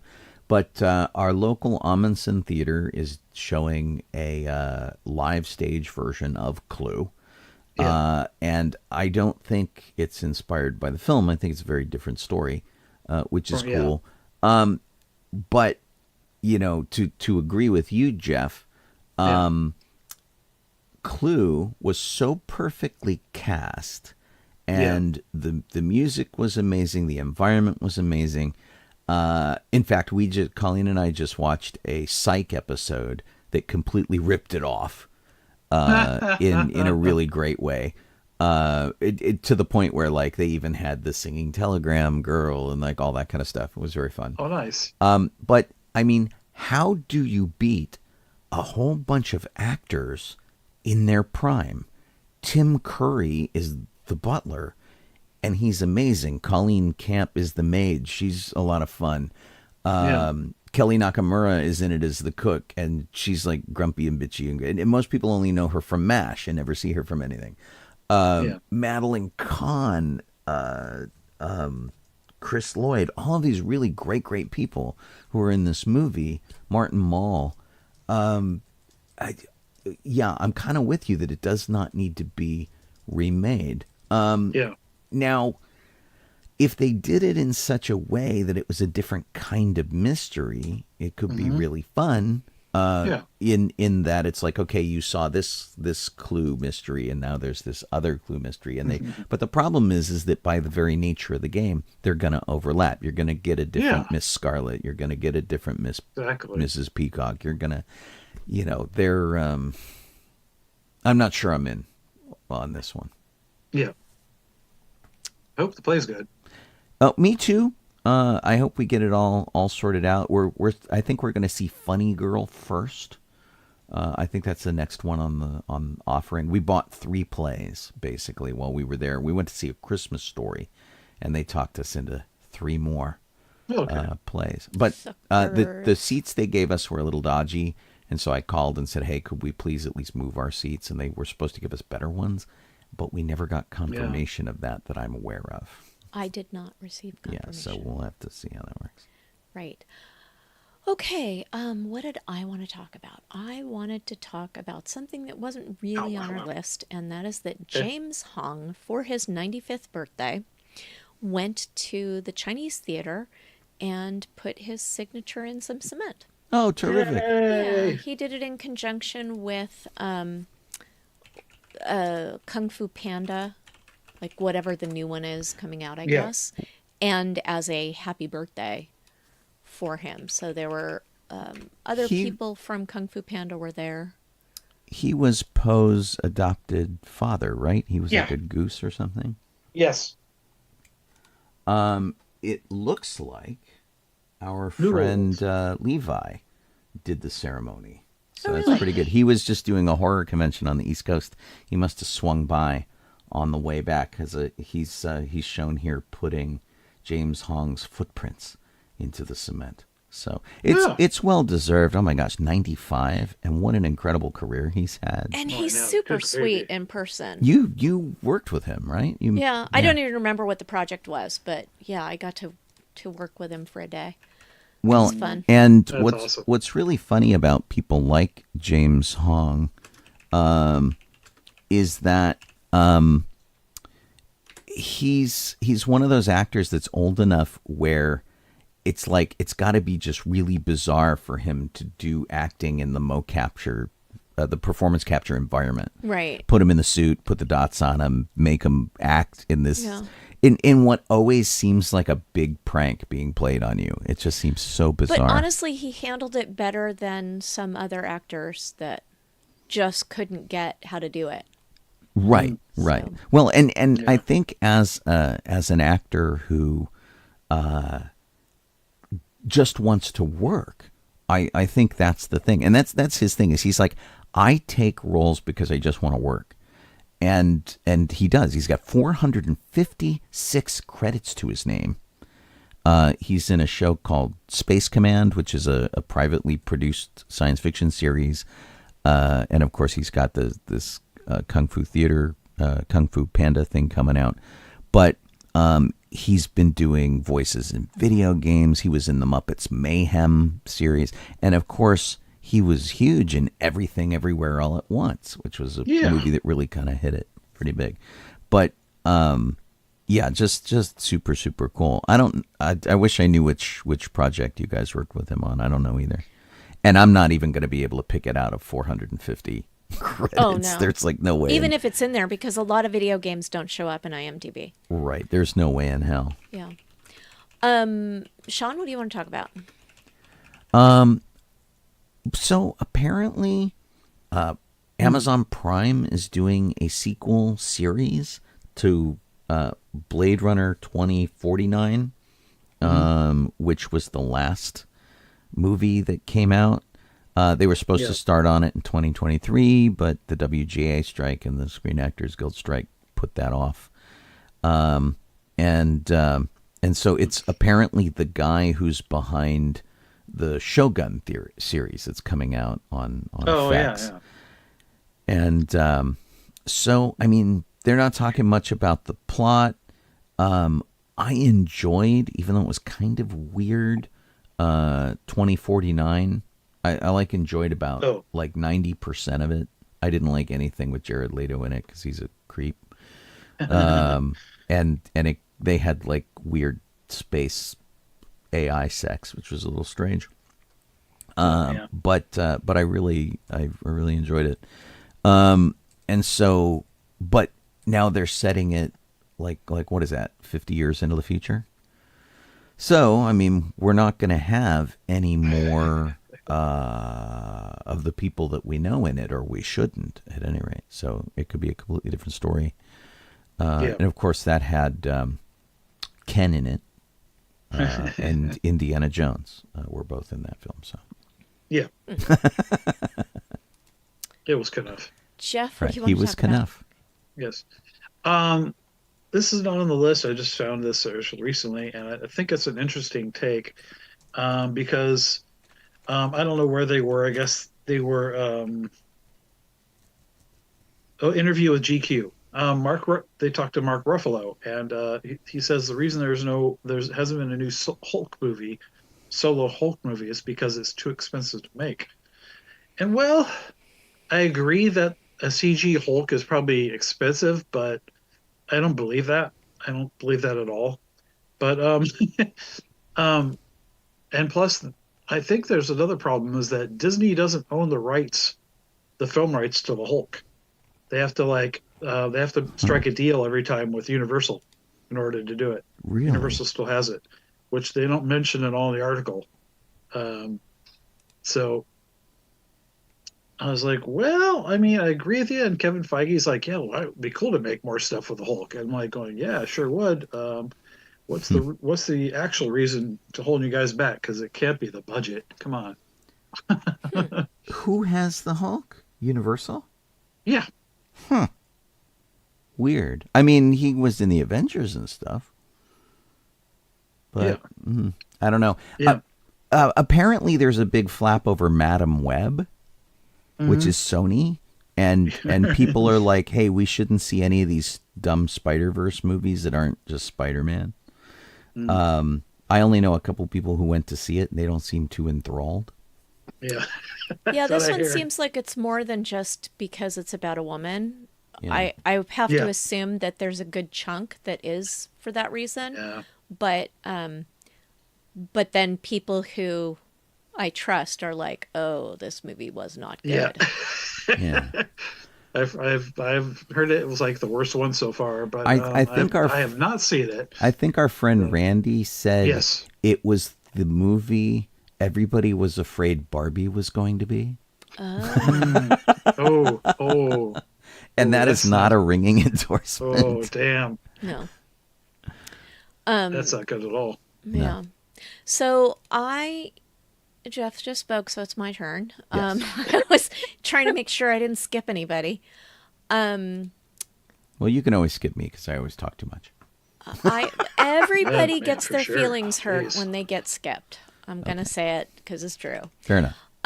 Westwood's historic Village Theater is now owned by 35 filmmakers. Kind of cool. I cannot tell you how excited I am by this. Jason Reitman got together a group of 35 filmmakers, and this is a 93-year-old movie theater that's very famous in the LA area because it's still there as being so old. It opened in 1931, and the group's mission is to preserve the architectural gem and create a cultural landmark dedicated to the beloved experience of moviegoing. And I will tell you who the filmmakers are. It includes J.J. Abrams, Judd Apatow, Damien Chazelle, Chris Columbus, Ryan Coogler, Bradley Cooper, Alfonso Cuarón, Jonathan Dayton, Guillermo del Toro, Valerie Faris, Hannah Fidel, Alejandro Gonzalez Inarritu, James Gunn, Sean Hayter, Ryan Johnson, Gil Keenan, Karen Kusama, Justin Lin, Phil Lord, David Lowery, Christopher McQuarrie, Chris Miller, Christopher Nolan, almost there, Alexander Payne, Todd Phillips, Gina Prince Bythewood, Reitman, Jay Roach, Seth Rogen, Emma Seligman, Brad Sibberling, Steven Spielberg, Emma Thompson, Tom Mess, Dennis Villeneuve, Lulu Wang, and Chloe Zhao. Wow. And a partridge and a pear tree. Yeah, I mean, So I wonder what this is going to mean. Like, is it going to just remain the type of theater it is, or are they going to guide what movies go in there? I don't know. So if you're a movie fan, you've seen this theater in Once Upon a Time in Hollywood, the Quentin Tarantino movie. He loved it enough to use it as a location in his film. Colleen and I have seen countless movies there, including the Star Wars special editions.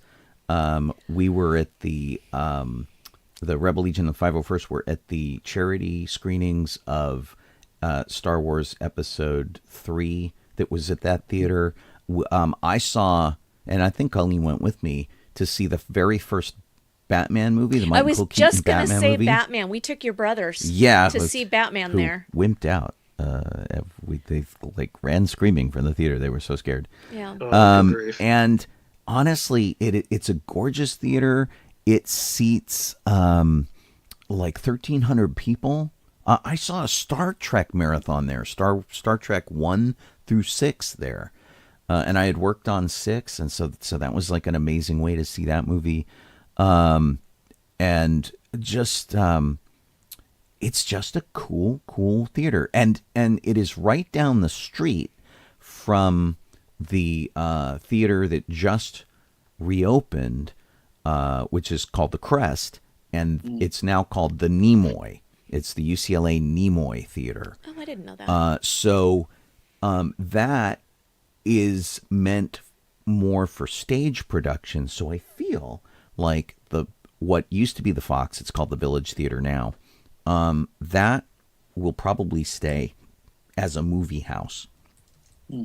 But it's just a phenomenal theater. It went apparently up for sale by Regency Theaters in July of last year.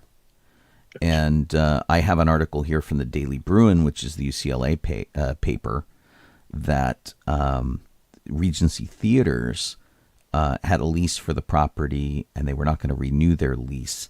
They didn't want to comment anything on it. I feel like if just these filmmakers had their own, like each of them Had their had way. their own movies go into this theater, it would be enough to keep it going. So the common consensus at UCLA amongst film students was they want to see new owners, and this was before anybody even bought it. They want to see new owners find a way to host more single night events at the theater and just do like single movie showings of stuff. And I would be there for that. I really, I've got such a history with this theater. I'm just glad that they're not killing it. It would be so easy to put some stupid shop in there or something. We have so many theaters in LA that have been turned into like little swap meets and things. That's just a drag. And this place is just gorgeous. I feel like I need to go, any of the filmmakers that are part of this list that I don't know, I feel like I need to go look them up and see what they've done, because clearly I don't have enough knowledge. Right. Some of them don't make any sense. Here's the group shot of all the people getting together to do the, to get the theater. They're standing in front of it. Of course, you can't even see it. Of course, James Gunn way in the back. Way in the back, and Reitman is all the way on the right. You can see J.J. Abrams in there and people like that. Yeah. A really great mix of gender and ethnicity, and Yeah. I like it. If these people just show their own movies like ad infinitum, like for the rest of their careers. Yeah. Looks like Guillermo del Toro in there somewhere. It is. He was on the list. Yeah, Thought he's so. in there. So Aha, it is him. All right. anyway, it's really cool. I'm glad they're not gonna kill it, because one of the things that's really interesting about this theater, it is so old, and it's something like 25,000 square feet. It's an absolutely huge building, and it has, and that sounds like I'm making that number up. I'm not. It's like 25,000 square feet. It has stores attached to the front of it. So you walk into the entrance of the theater, and on either side there's like a Starbucks there now, and they've had art installations there, they've had furniture shops, they've had all this other stuff that's like connected to it, because they don't know what to do with that space. And so maybe they can figure something out. They could make a museum out of it. There's a lot of neat stuff they could do. And there's a theater right across the street that's called the Bruin. And it's an okay theater, but it just doesn't have the kind of cool look and the great history that this agree. has. And so what's the theater in DCA, Carthay Circle? Is the restaurant in there is modeled after the theater that Disney used to have his premieres at. That's no longer in LA anymore. They knocked it down. It was exactly this kind of theater, and it's gone. Westwood is such a great place to keep a theater like this, and I really hope it stays. Oh yeah. Cool. Sean, what else do you want to talk about? Oh, let's see. I have to find the I have to find our document here. I don't know where I put it. We lost it. Here it is. Let's see. Nick Cage made kind of a splash in the Spider-Verse as Spider-Man Noir, which was kind of cool. He was the black and white one that was having a little bit of trouble with the Rubik's Cube in Spider-Verse, but he was great and really sort of added quite a cool spin to that movie.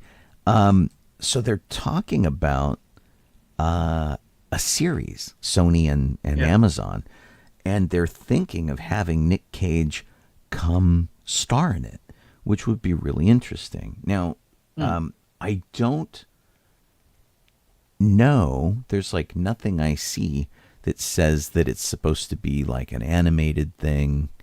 It could be live action, and I'm like, well, can Nick Cage like really pull off that? So they don't really say whether it's animated, and they don't really say if they really want him to do it. So it's all kind of rumor, I guess. Yeah. But there was another Spider-Man spin-off series that they let the writers' room go. Apparently it was called Silk Spider Society, and apparently it wasn't going in the direction they wanted to. But it's another Phil Lord and Christopher Miller thing. They of course did Spider-Verse, and they did the Lego movie, and they got booted from the Solo project. Yeah. So we'll have to see how it goes out. I wonder what actually remains of what they did for Solo. I would like to see, just out of morbid curiosity, what they were shooting. And honestly, because like the story changed so much and things like that, I think it would be fascinating if they could edit their thing into like a bit of a short movie. Because from what I understand, the reason that they got removed from the project is they had injected just too much humor into it. And if you've seen their stuff, you know that that's kind of their stock in trade. And that worked so well in Spider-Verse. And the Lego movie is so much fun. But I could see that maybe Disney was taking itself a little too seriously, or they didn't like the type of humor that was being done with the characters. And if that's the case, we will never see it. But if it was just funny and a different kind of story, I'd love to see it as a DVD extra or a short film that they release just for fun. Because they're obviously talented people. And when they got booted from the project as directors, they still stayed on as producers. Yeah. So it wasn't like they were completely removed from it. Yeah. But I talked to them at the Saturn Awards briefly about it, and they just kind of like gave a shrug and said, well, that's Hollywood. That's how it happens. And they thought they were making a pretty good thing. And, if they could release it in some form, I'm with you, Jeff. I think it'd be terrific. Yeah, totally. Let's see. There's a. I'm not going to talk about I'm going to talk about a trailer. I'm not going to talk about the obvious one, because everyone that's probably looking at our chats has already seen the Deadpool and Wolverine trailer. Right. There's no reason to. There's not really some reason. I thought I would bring up that they're making a sequel to Twister called Twisters. Yeah, but yes, there's no flying cows. I know. They did not show us any flying cows. Cow. Yeah. I have exactly. To say. Car. You know what I wanted, but I'm disappointed. I was hoping like Helen Hunt would come back and like operate a power loader or something. Right. Maybe she's in it, but they want to save it as a surprise. Yeah, we didn't see anybody from the previous films. Well, Bill passed away, but right. But But I have done projects recently with Sean Whalen. He could come back. Yeah. Where was he? The and the hotshot guy in this one doesn't seem to really be the bad guy. So it's like they did a twist on that, at least from the trailer. It looks like, anyway. Unlike the last one where he was just a jerk. You know, I gotta say, That guy was in Hamilton. Was he? This guy right here. Yeah. I don't know his name. I'm gonna have to look it up. Sorry. As who, the king? No. I'll look it up. No, okay. And I'll tell you. That's not the king from Hamilton. Because he just Oh, drools as a the lot. king in Hamilton. No, he was. I don't know. Remember what he was? He was someone who died early. Oh, I see. Yeah, he was. What is his name? I'm not getting. His name was Anthony Ramos, and he played John Lawrence. Oh, I see. I'm not getting the kind of charisma out of this It looks totally boring. First cast had. They're flying cows. Kiernan Shipka's in it. I do like her. She was Sabrina, of course. Yeah. Maura Tierney, like her. There's some good people in it, but are they good for this movie? Yeah. And I just don't know. I don't know. I mean, it looks like it's just a whole lot of special effects and not much else. And again, Sean Whalen isn't in it. Rude. And that just makes me sad. Because like of all the people they could bring back, They could afford him. right? That's true. That's a really good point. I didn't mean it to be mean. I like him, but he's not, an A-list actor. Yeah, and if you don't know who I'm talking about, he was also the guy in the Got Milk commercial in the very first Got Milk thing. Well, I just looked at the entire top cast list, and none of those. I was people looking are up showing up. Sean Whalen, and I can't actually find him in IMDb. This is weird. There's lots of Sean Whalens. Maybe you're spelling his name wrong. I think I am. Oh, there it is. It finally did it. Because who did he play? he played Alan Sanders. Okay.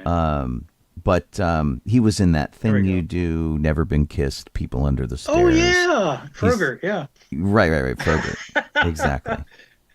Oh man, And- they could have got him. Come on. So why isn't he in the movie?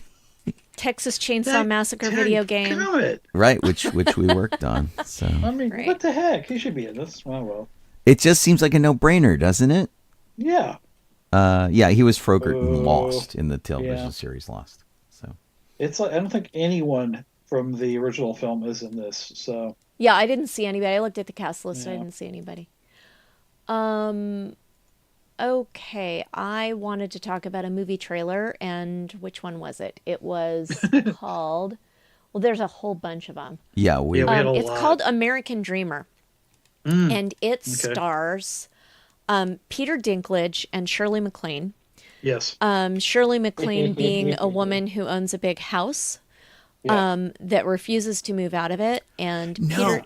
it's actually it's not even that. It's not. No, he makes a deal to buy the house and let her to continue living in it till That's she dies. what I was going to say. Oh, that's not refusing to move out of the house. I'm sorry. I will step back. She didn't want to move out of the house, and so there was a deal made for him to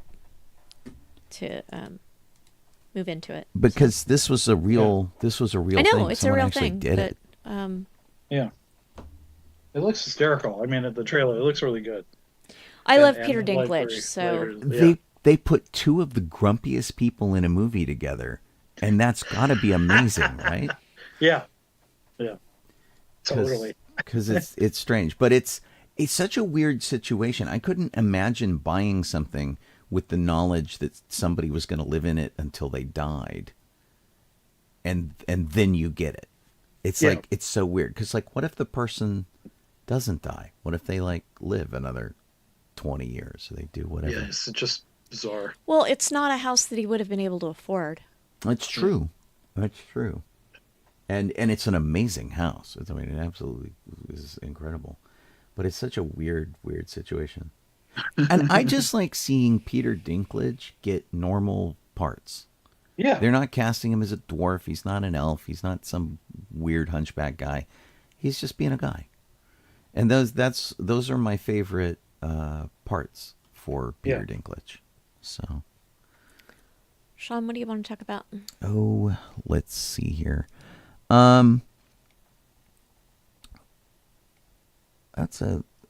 There's a weird thing that I'm not sure I entirely understand. So if you do, please please jump in. So Disney and Sony have a deal where Sony is taking over the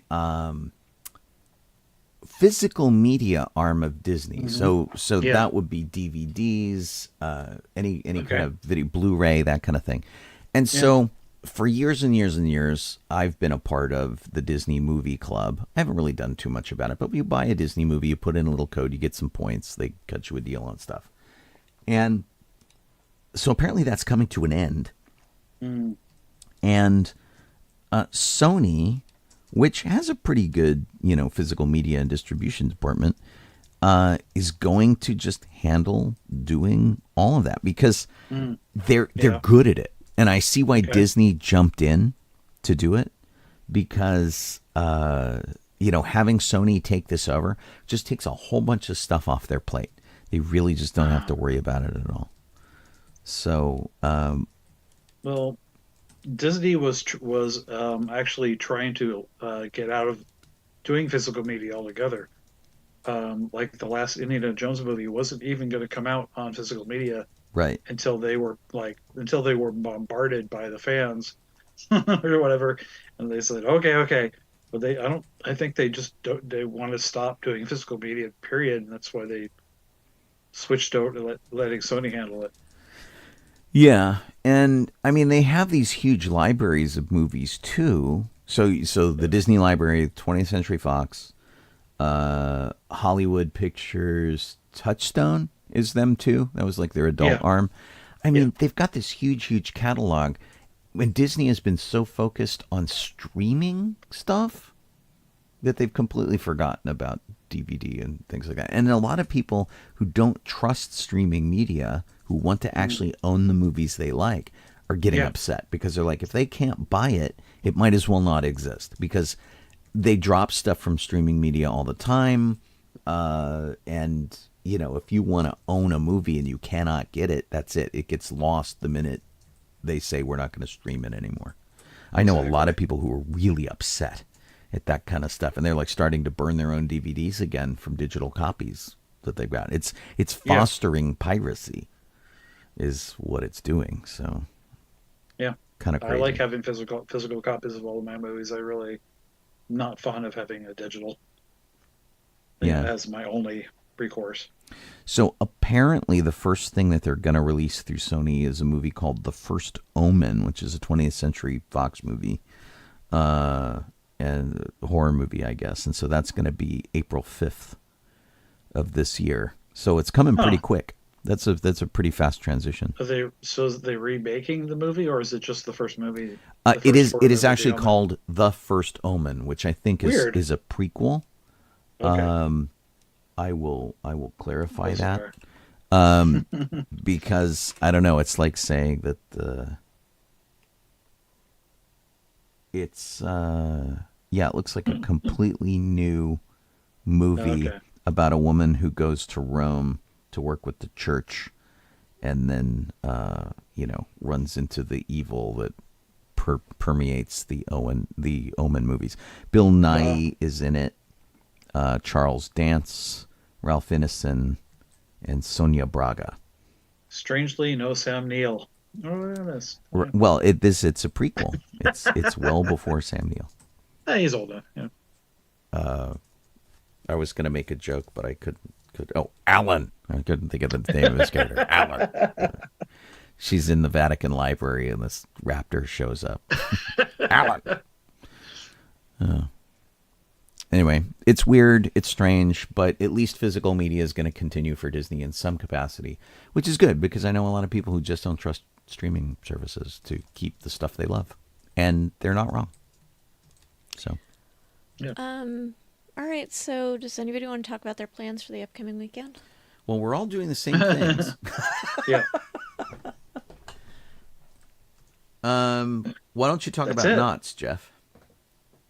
Okay. On Sunday, we're all going to Knott's Berry Farm for the for Western Day, which was postponed from the previous date this year due to rain. That actually they didn't need to postpone it. Strangely enough, it was like because they saw rain coming in the forecast, and it did not rain really. I think much or at all that day. No, and we So know they some could have, people who still went. yeah.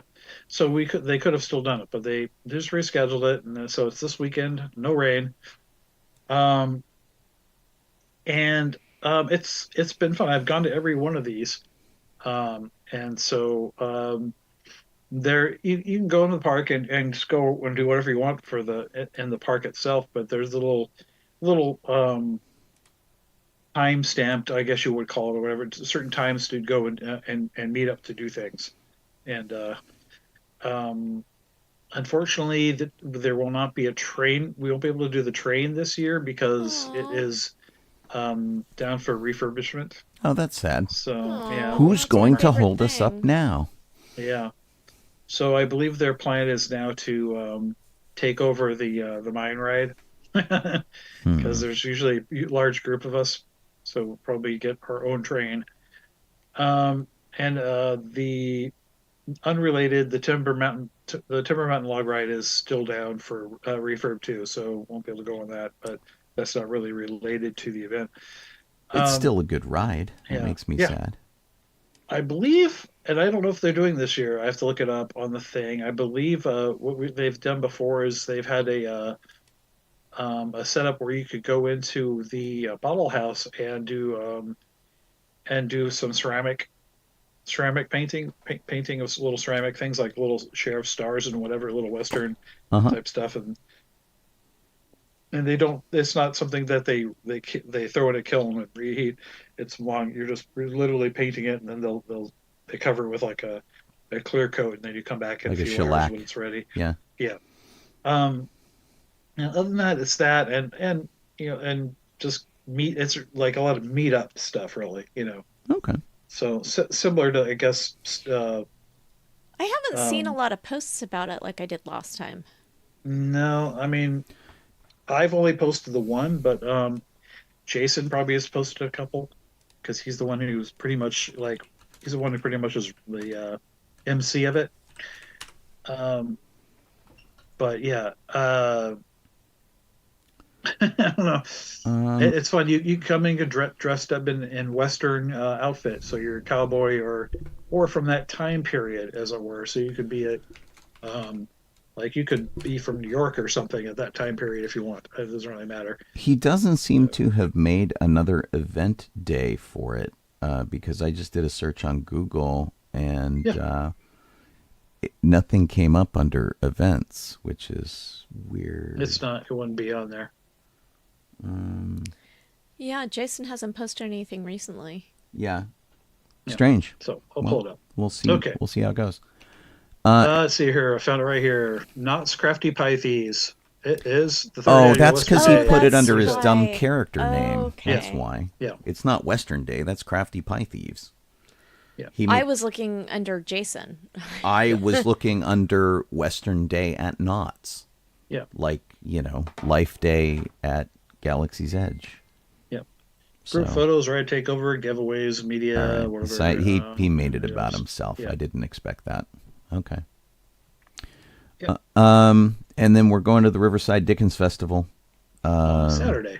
They have all sorts of stuff going on, like panels called Bunnies and Sci-Fi and Horror. Oh my! And they have Mad Libs with Edgar Allan Poe in their kids program. That sounds fun. Yeah. But yeah, there's like 4 different stages, I think. that they're doing stuff. There's an author's salon which features H.G. Wells, Beatrix Potter, Jane Austen, Oscar Wilde, Richard Burton, the Brothers Grimm. The Brothers Grimm. That must just be reading. Interesting. Because the Brothers Grimm, I think, were earlier than the Dickens era. But anyway, lots of interesting stuff. You can look up at dickensfest.com and click on their thing to get their entire schedule, which seems to repeat from Saturday to Sunday. If you go Saturday at 9:45 a.m., there is a parade at the grand entrance. But otherwise, pretty cool. Yeah. I guess that's it. Anybody got anything else to do? Alrighty. You have been listening to us on sci-fi.radio or on Twitch. You can see us, or on Facebook, or on YouTube. Big thanks to Kit for doing all of our links and stuff. Thanks to Jeff for jumping in for hour 2 after all the birthday celebrations. And thank you guys for tuning in and listening. I'll be on the air live tomorrow for Good Morning Tatooine. I have been pre-recorded. That'll be on sci-fi.radio at 9 a.m. Pacific time, 12 p.m. Eastern time.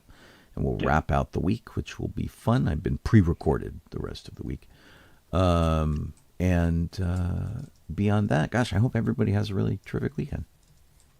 I'm calling Kaylee Crosby. This is just Solid on a Hole. I am Sean Obi-Shawn Crosby. As always, may the force be with you. Give you guys a little credit page there. You can watch our episode number creep up. Bye, people on video. We will see all y'all later.